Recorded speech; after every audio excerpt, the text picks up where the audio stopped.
In this video, we show how to replace the right control panel on a PowerEdge R770AP. Before working inside the system, read through and follow the safety guidelines to protect the system from potential damage and ensure your personal safety. For more information about safety guidelines, see the service manual at dell.com/support. With the cover, dry backplane cover, air shroud, fan cage assembly, and a sidewall bracket removed from the system, to remove the right control panel, disconnect the cable from the system or HPM, and then remove the 5 screws that secure the cable cover in place.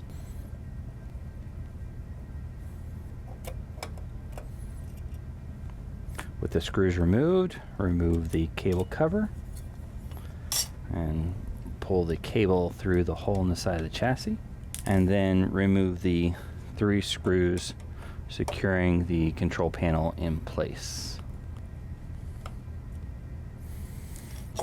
And then slide the control panel out off the side of the system. To install the right control panel, align it with the side of the system and slide it into place. Then replace the 3 screws to secure it.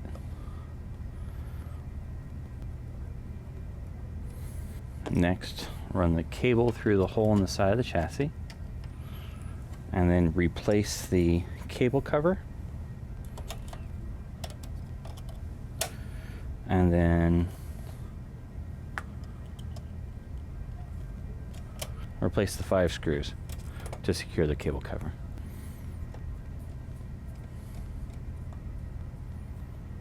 And then reconnect the data cable to the HPM.